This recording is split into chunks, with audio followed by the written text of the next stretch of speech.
ถามว่าครูโยธนะมีเพนพอยต์อันไหนบ่จึงหันกลับมาหักตัวเองด้วยการ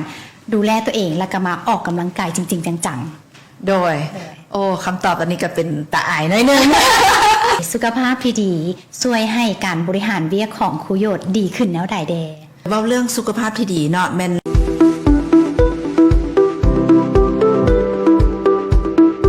มื้อนี้ท่านผู้ชมอยู่กับรายการ Life DNA Podcast EP แรกเลยและรายการของเราก็จะมาเว้าเกี่ยวกับเรื่องสุขภาพและความงามควบคู่กับการบริหารธุรกิจแนวใดให้มีคุณภาพชีวิตที่สูงและมื้อนี้เองเราก็ได้แขกรับเชิญกิตติมศักดิ์ของเราซึ่งเพิ่นจะมาแบ่งปันเคล็ดลับเล็กๆน้อยๆที่จะให้ทุกท่านได้เฮ็ดตามเลยแต่มื้อนี้เราก็ขอให้ได้พบกับครูโยธเนาะซึ่งเป็นครูชิชดาเนาะสถาบันการศึกษาของเพิ่นเดี๋ยวให้เพิ่นมาอธิบายรายละเอียดเล็กๆน้อยๆหรือว่ามาฮู้จักกับตัวตนและธุรกิจของเพิ่นสบายดีครูโยธสบายดีดามื้อนี้เฮามาแบ่งปันกันแบบสบายๆเนาะเบิ่งจากทานังแล้วก็การจัดสบายแฮงโดย เพราะว่ารายการนี้เฮาจะบ่ให้มันซีเรียสเกินไปเฮาจะเอามุมแบบสบายๆมุมผ่อนคลายมาให้ท่านผู้ชมได้เบิ่งนำกันแบบเป็นกันเองเลยเนาะแม่เป็นกันเองเลยแบบเฮาจะมาถามเรื่องสุขภาพของครูโยธนั่นแหละเนาะได้จะให้ครูโยธแนะนำตัวเองให้ท่านผู้ชมได้รู้จักครูโยธน้อยนึงว่าครูโยธเฮ็ดหยังและเป็นไผมาแต่ไสโดยสบายดีข้าพเจ้ามณีจิตแฮมณีหรือว่าหลายๆคนรู้จักในนามครูโยธปัจจุบันเป็นผู้บริหารศูนย์จิตดาลาวซึ่งว่าเป็นสถาบันเกี่ยวกับการศึกษาก่อนวัยเรียนโดยนำใช้หลักสูตรญี่ปุ่นซึ่งผู้ใดที่มีลูกน้อยๆตั้งแต่6เดือนขึ้นไปก็จะรู้จักครูโยธเป็นอย่างดีว้าวเนาะครูโยธก็ถือว่าเป็นคนหนึ่งที่ว่าผู้คนในเวียงจันทน์หรือต่างแขวงในประเทศลาวฮู้จักเพราะว่าเป็นไผที่มีลูกว่าจังซะ ก็จะฮู้จักครูโยธโดยหลักคันสั้นได้เองก็อยากให้ครูโยธแบ่งปันเคล็ดลับเล็กๆน้อยๆเนาะนั่นก็คือว่าคำถามจะมีอยู่ว่าสุขภาพที่ดีจะช่วยให้ครูโยธบริหารเวียกงานได้แนวใดแดที่ผ่านมาเว้าเรื่องสุขภาพเนาะก็เป็นสิ่งพื้นฐานสำหรับทุกๆคนเลยโดยเฉพาะเฮาอยู่ในตำแหน่งบริหารเนาะเฮาก็ต้องยิ่งจำเป็นเลยต้องมีสุขภาพที่แข็งแรงเพื่อบริหารเวียกงานบริหารทีมงานให้ได้ประสิทธิผลโดยและให้ครูโยธเคล็ดลับเล็กๆน้อยๆในการว่าในมื้อที่ครูโยธมีเวียกหลายและเวียกน้อยหั่นครูโยธบริหารตัวเองแนวใดให้มีเวลาในการออกกำลังกายเนาะเว้าเรื่องเวลานี่ก็เป็นสิ่งหนึ่งเนาะที่ว่าท้าทายสำหรับทุกคนในการจัดสรรเวลาแต่ว่าสิ่งหนึ่งที่เฮาฮู้นำกันก็คือทุกคนมีเวลาเท่ากันคือ24ชั่วโมงแล้วแต่เฮาสิจัดสรรไปใส่เวียกงานตัวใดสำหรับครูโยธเองก็มีเป้าหมายที่ชัดเจนเนาะให้บริมสิทธิ์เกี่ยวกับสุขภาพเป็นอันดับ1ก็คือตื่นเช้ามาก็ต้องเฮ็ดอีหยังที่บรรลุเป้าหมายน้อยๆนั่นก็คือการออกกำลังกายถ้าเฮาว่าเฮามีเป้าหมายชัดเจนเฮาวางบริมสิทธิ์แล้วว่าเฮาอยากเฮ็ดหยังคิดว่าทุกคนก็ต้องไปจุดนั้นก่อนเฮาพยายามจัดสรรให้มันได้อย่างน้อยก็มื้อละครึ่งชั่วโมงบ่ถ้าบ่ได้ไปยิมก็ออกกำลังกายอยู่บ้านโดยว้าวก็ถือว่าเป็นกิจวัตรแล้วก็เป็นคอมมิตเมนต์กับตัวเองที่จะเริ่มจากสิ่งแรกๆที่ตั้งแต่ตื่นขึ้นมาเลยเนาะโดยการสั้นแล้วเดี๋ยวขอคำถามอีกน้อยนึงก็คือว่า small win ของครูโยธเด้ก็คือว่าสิ่งน้อยๆ1อย่างที่เฮ็ดให้รู้สึกดีต่อสุขภาพครูโยธแม่นอีหยังเด้โดย small win สิ่งน้อยๆเนาะฟังเบิ่งคือสิเป็นอีหยังที่บ่ค่อยสำคัญแม่นบ่แต่ถ้าว่าสิ่งน้อยๆนี่แหละถ้าเฮาเฮ็ดได้เรื่อยๆเฮ็ดได้อย่างสม่ำเสมอจะเป็นสิ่งหนึ่งที่ให้เฮาประสบผลสำเร็จในระยะยาวสำหรับครูโยธเองคิดว่า small win นี่แม่นตื่นเช้ามาแม่นดื่มน้ำอุ่นแล้วก็ไปขับถ่ายอยู่ห้องน้ำเพราะว่าดังที่เฮาฮู้เนาะสารแห่งความสุขของคนเฮาจะมีอยู่4อย่างก็มีโดปามีนมีเอนโดฟินมีเซโรโทนินแล้วก็มีออกซิโตซินตัวเซโรโทนินนี่เนาะเป็นตัวที่สำคัญคือ 90% แม่นสร้างจากลำไส้ของคนเฮา 90% เลยเนาะเซโรโทนินมันสารแห่งความสุขฉะนั้นครูโยธ small win ก็คือดื่มน้ำตอนเช้าแล้วก็ไปขับถ่ายอยู่ในห้องน้ำถ้าเฮ็ดได้ทุกมื้อถือว่าตัวเองบรรลุ แล้ววิธีจัดการความเครียดแล้วก็เพิ่มพลังใจหรือว่าเพิ่มพลังในการเฮ็ดเวียกในการใช้ชีวิตครูโยชน์เด้เป็นแนวใดเด้ โดยว่าเรื่องความเครียดนี่เนาะก็เป็นสิ่งหนึ่งที่ปราศจากบ่ได้เนาะเนื่องจากในชีวิตประจำวันเฮาก็มีหลายอย่างเข้ามาโดยเฉพาะบรรดาแม่ๆคือเฮานี่เนาะบ่จักเลี้ยงลูกแน่บ่จักต้องออกไปเฮ็ดเวียกแน่เนาะเบิ่งแยงครอบครัวแน่หลายๆอย่างเข้ามาความเครียดมันก็บางเทื่อมาแบบบ่ฮู้โตโดยแต่ว่าสิ่งที่สำคัญคิดว่าเฮาต้องตื่นรู้แล้วก็ยอมรับว่าในขณะนั้นเฮากำลังเครียดอยู่เนาะเวลาเฮาตื่นรู้แล้วว่าโอ้ตอนนี้ค่อยกำลังเครียดได้แล้วเฮ็ดหยังเพื่อเฮ็ดให้ความเครียดนั้นลดลงแน่นอนว่าความเครียดอาจจะมาจากปัญหาเนาะถ้ามีปัญหาน้อยเฮาก็รีบแก้ปัญหานั้นถ้าปัญหาใหญ่เฮาก็แก้ไปตามลำดับบ่พยายามเก็บปัญหานั้นสะสมปัญหานั้นโดยเนาะและอีกสิ่งหนึ่งที่ครูหยดปฏิบัติผ่านมาแล้วรู้สึกว่าได้ผลเมื่อเฮาตื่นรู้แล้วว่าเฮาเครียดโดยเนาะเฮาต้องหากิจกรรมที่ไปผ่อนคลายบ่ว่าจะเป็นการไปท่องเที่ยวกับธรรมชาติบ่หรือว่าสิ่งที่เฮาสามารถเฮ็ดได้อยู่ในเมืองเฮาเองเนาะก็คือไปออนเซ็นไปแช่น้ำอุ่นบ่หรือว่าไปเฮ็ดไอซ์บาธเพราะว่าการเฮ็ดไอซ์บาธก็มีผลดีหลายอย่างโดยบ่ว่าจะเป็นการกระตุ้นระบบเผาผลาญบ่เฮ็ดให้กล้ามเนื้อผ่อนคลายบ่เฮ็ดให้จิตใจสงบเฮ็ดให้ความเครียดลดลงเฮ็ดให้นอนหลับดีตอนนี้ก็แบบเป็นเทรนด์ใหม่ที่ว่ากำลังตื่นเต้นกับไอซ์บาธแฮงโดยแล้วอาทิตย์นึงครูโยชน์ได้เฮ็ดไอซ์บาธจักเทื่อเฉลี่ยเนาะประมาณ1ครั้งต่ออาทิตย์โดยที่ว่า1ครั้งนี่เฮ็ดสม่ำเสมอเลยเนาะแปลว่าอาทิตย์นึงยังกี่ไร่กับ1ครั้งเลยเนี่ยแม่นแต่ช่วงนี้หนาวๆก็บางเทื่อก็เดือนละครั้งบ่เป็นหยังเนาะเพราะว่าครูโยชน์เฮ็ดหลากหลายกิจกรรมแฮงเกี่ยวกับสุขภาพโดยและสิ่งนึงที่ดามากที่ครูโยชน์แบ่งปันเมื่อกี้ก็คือว่าครูโยชน์บอกว่าเวลาเฮามีความเครียดแล้วนะเฮาต้องยอมรับก่อนเนาะหลายคนบ่ฮู้ตัวเองแล้วก็บ่ยอมรับเลยบ่สามารถผ่อนคลายบ่สามารถปรับไวฟ์ตัวเองปรับขึ้นพลังงานตัวเองได้เนาะเวลาเฮามีความเครียดเฮานั่นก็คือเฮาจะมีพลังงานลบอยู่ในโตโดย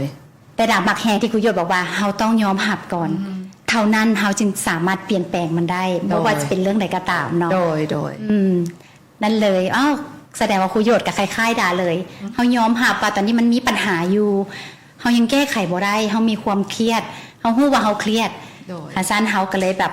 ต้องหาวิธีทางใดที่เฮาจะสวิตช์อารมณ์ของเฮาจากที่มันลบมาเป็นบวกเพื่อเฮาจะได้ดึงดูดสิ่งดีๆเข้ามาในชีวิตพลังงานบวกเป็นสิ่งที่สำคัญหลายโดยอยากให้ครูโยชน์ช่วยแบ่งปันในมุมมองความงามและความมั่นใจของครูโยชน์โดยตัวนี้เป็นคำถามที่อยากตอบอย่างนึง ยอมรับเลยว่าแต่กี้เนาะตัวเองบ่มีความมั่นใจเลยเนาะบ่ว่าจะโดยเฉพาะเป็นเรื่องออกกล้องแบบนี้นะแลนหนีเลยแหละบ่มีความมั่นใจในการออกกล้องเพราะว่าเฮาคิดว่าหน้าเฮาใหญ่บ่อันนั้นอันนี้เฮาบ่พอใจในสิ่งที่เฮามีหั่นนะในเฮาบ่มีความมั่นใจล่ะปัจจุบันนี้ก็มาเริ่มรักษาสุขภาพเนาะดูแลจากภายในสู่ภายนอกก็รู้สึกว่าตัวเองมีความมั่นใจหลายขึ้นฉะนั้นในมุมมองความงามในแบบที่ครูโยชน์คิดก็คือต้องงามมาจากภายในมาสู่ภายนอกเฮาต้องดูแลเฮาต้องเขาจะห้องบาลานซ์ร่างกายกับจิตใจตัวนี้ให้ได้ถ้าว่าสุขภาพกายแข็งแรงสุขภาพใจแข็งแรงกินอาหารดีๆความงามจากภายในจะเปล่งประกายออกมาว้าวแม่เนาะถูกต้องเลยดาเองกับใช้เทคนิคนี่คือกันเนาะถ้าเฮางามแต่ภายนอกเนาะมันบ่ไบรท์ออกมาเนาะแต่ทีนี้ดาเห็นครูโยชน์ไบรท์ออกมาจนดาต้องได้มาสัมภาษณ์เป็น EP แรกในมื้อนี้เลยเนาะดังที่ครูโยชน์เว้าไปเมื่อกี้เนาะความงามของแม่หญิงเฮามันจะได้จากภายในสู่ภายนอกมันก็คืออินเนอร์ของเขาที่ออกมานั่นก็คือความมั่นใจเนาะแน่และสิ่งที่ได้ยินเมื่อกี้ก็คือว่าครูโยชน์มีความมั่นใจขึ้นในการที่จะออกกองหรือว่าเข้าสังคมเพิ่มเติมย้อนการออกกำลังกายโดยสิ่งที่ได้ยินเมื่อกี้ถูกต้องโดยเขาหันมาใส่ใจดูแลสุขภาพเขาหักตัวเองหลายขึ้นเนาะโดยผ่านการออกกำลังกายโดยผ่านการกินการนอนโดยต้นจากสิ่งเล็กๆน้อยๆและสิ่งเล็กๆน้อยๆนั้นคือจากรู้จักหักตัวเองก่อนโดยเพราะว่าถ้าเฮาหักตัวเองเป็นเฮามีในความหักเฮาก็จะให้คนอื่นได้ เฮาจะบ่สามารถให้ในสิ่งที่เฮาบ่มีได้ โดยเฮาฮักตัวเองแล้วเนาะตัวเองแข็งแรงแล้ว ตัวเองก็สามารถเบิ่งแยงคนอ้อมข้างได้โดยเฉพาะลูกๆเฮาแม่นโดยแล้วก็บ่ได้เป็นภาระให้คนอื่นโดยที่ว่าเป็น mindset ที่แบบว่าถูกต้องที่สุด คำถามต่อไปสุขภาพที่ดีช่วยให้การบริหารเวียกของครูโยชน์ดีขึ้นแนวใดแดโดยเว้าเรื่องสุขภาพที่ดีเนาะแมันเริ่มจากการออกกำลังกายบ่การกินอาหารที่ดีบ่การได้นอนหลับเพียงพอบ่เนาะมันการหลายๆอย่างประกอบกันจึงเรียกว่าสุขภาพที่ดีแต่คิดว่าคำว่าสุขภาพที่ดีนี่มันเป็นพื้นฐานสำหรับทุกๆคนเนาะ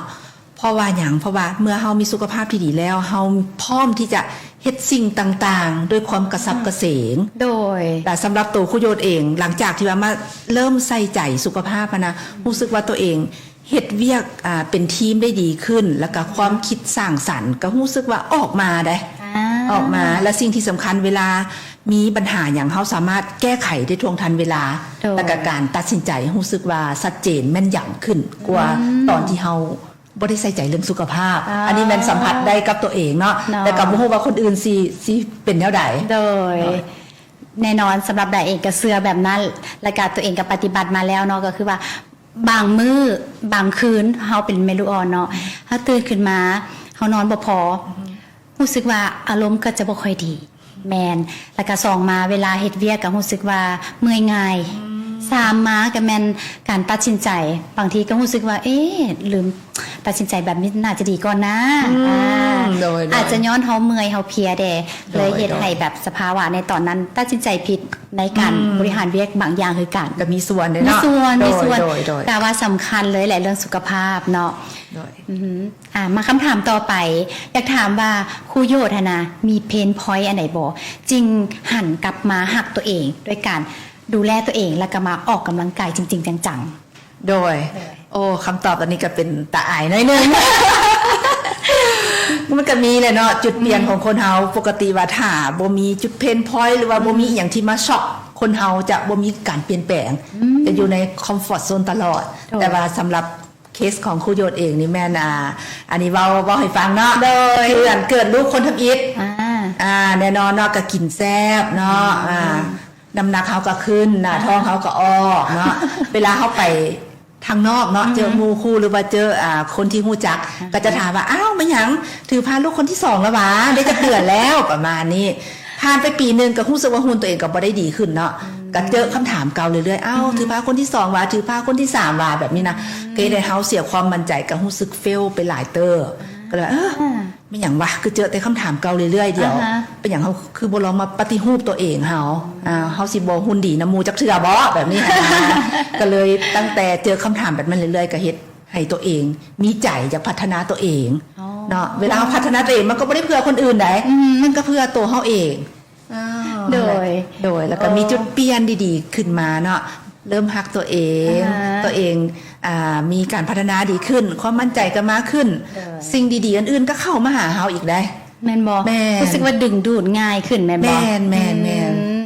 และสุดท้ายนี้ดาอยากฝากให้ครูโยชน์ให้ข้อคิดสำหรับพ่อแม่นักเรียนที่ว่าอยากดูแลตัวเองแต่ว่าบ่ค่อยมีเวลาในการรักษาสุขภาพครูโยชน์ฝากให้ครูโยชน์แนะนำเพิ่นโดยอันนี้ขอเว้าเรื่องธรรมชาติของมนุษย์เฮาเนาะอันนี้เป็นทุกๆคนเลยครูโยชน์ก็เป็นคือกันธรรมชาติของคนเฮานี่มักหยังมักความสบายบ่มักอีหยังที่มันยุ่งยากมักอยู่กับเขาจะห้องอย่างเซฟโซนเก่าๆนี่เนาะโดยแต่ว่าถ้าอย่างที่มันยุ่งยากแล้วเขาเจ้าสิแบบมีแนวคิดที่แบบว่าบ่อยากเริ่มฉะนั้นอยากฝากถึงบรรดาแม่ๆที่ว่ามีเวลาน้อยในการไปออกกำลังกายบ่เนาะอยากฝากถึงว่าเฮาสามารถเริ่มต้นอีหยังที่เป็นสิ่งเล็กๆน้อยๆเนาะเริ่มต้นในสิ่งที่ง่ายๆก่อนอาจจะเริ่มจากมื้อละ5นาทีเริ่มจากเต้นเสื้อก่อนก็ได้หรือว่าย่างก็ได้หรือว่าอาจจะโดดตบมืออีหยังเนาะ5นาทีหรือว่าสิเฮาเฮ็ดท่าแพล่งอีหยังก็ได้ที่เฮารู้สึกว่าเฮาเริ่มได้แล้วก็พยายามเฮ็ดสิ่งนั้นต่อเนื่องขึ้นไปหลังจากเฮาถนัดตัวนั้นแล้วเฮาจังคอยยับระดับความยากขึ้นอาจจะเพิ่มเป็น15นาที30นาทีโดยอาจจะเริ่มต้นสิ่งง่ายๆก่อนอันนี้เป็นสิ่งที่อยากแนะนำว้าวเนาะ ของเฮาเนาะและมื้อนี้ดาเองก็ต้องได้ขอบใจครูโยชน์ที่เสียสละเวลามาแบ่งปันเคล็ดลับสุขภาพดีๆเคียงคู่กับการบริหารเวียกบริหารธุรกิจไปแบบนี้เนาะขอบใจครูโยชน์หลายๆ โดยขอบใจเช่นกันเด้อ โดยโอเคแล้วก็แต่ลืมไปก็คือว่าเดี๋ยวดาจะขอมอบของขวัญให้กับครูโยชน์เป็นการ ว้าว ขอบใจ thank you ที่ครูโยชน์ให้เกียรติในการมาร่วมรายการของเขา ขอบใจหลายๆ โดยกล่องนี้เป็นกล่องสุขภาพและความงามเนาะเดี๋ยวให้ครูโยชน์ไปอันบ็อกเบิงว่ามีอย่างแน่ ได้เลยทึกใจข โด น ย อย่างที่เป็นเกี่ยวกับสุขภาพทึกใจแน่นอน ขอบใจหลาย ๆ เด้อ โดยขอบใจครูโยชน์เด้อ โดย DNA เนาะ แม่ DNA Active Wear โดย และเดี๋ยวดาจะมาขอแจ้งข่าวดีก็คือว่าในวันที่ 18 เดือน 1 2026 นี้สำหรับคนที่หักสุขภาพและอยากสร้างคอมมูนิตี้ดีๆ ไปเจอกันได้ที่เดินเตะบานโกลเด้นทีเนาะเขาจะจัดงานพิลทิศขับเวียนเทียนครั้งยิ่งใหญ่ในประเทศลาวอย่าลืมไปสร้างภาพแห่งความจำและไปสร้างคอมมูนิตี้คนหักสุขภาพน้ำกัน และครูโยธาบ่ได้ไปใส่มือนั้นดาเองก็ขอเฮียนเซินให้ไปห่วมน้ำกันเนาะเพราะว่าพิลทิศขับเวียนเทียนนี่ดามีความตั้งใจว่าดาอยากจะสร้างให้เกิดขึ้นเดือนละครั้ง2 ครั้ง เพราะว่ารายได้ 10% จากการเฮ็ดธุรกิจพิลทิศขับตัวนี้ดาจะมอบให้แก่มูลนิธิคนพิการ โดยเฮ็ดให้คนลาวมีสุขภาพดีขึ้นแล้วยัง แม่น แบ่งปันน้ำใจไปให้คนพิการอีกสมเสยสุดยอดหลาย โดยเพราะว่าดาเชื่อว่าการที่เฮาเกิดมาบนโลกใบนี้เนาะคือนอกจากเขาหักตัวเองเป็นแล้วเขาต้องรู้จักหักคนอื่นและก็สร้างชีวิตแนวใดให้มีความหมายและดาก็ค้นพบว่าในการที่เฮาอยากมีความหมายลงเหลือไว้ในโลกใบนี้ก็คือต้องเป็นการสร้างความดีและก็แบ่งปันสิ่งดีเพราะว่าเป็นเรื่องสุขภาพเรื่องวิธีคิดเรื่องกิจกรรมดีๆซึ่งครูโยชน์ก็เห็นอยู่แล้วปัจจุบันนี้ในการแบ่งปันแก่ผู้คนในช่อง TikTok Facebook ได้เห็นอยู่โดยแบ่งปันเรื่องวิธีเลี้ยงลูก โดยแล้วก็วิธีเลี้ยงลูกอีก โดยแบ่งปันเรื่องสายสุขภาพเนาะ โดย อย่างก็สิได้แลกเปลี่ยนความรู้กันแล้ว โดย ถึงเวลาอันสมควรแล้วเนาะดาเองก็ต้องขอกล่าวคำว่าสบายดี สบายดีขอบใจหลายๆ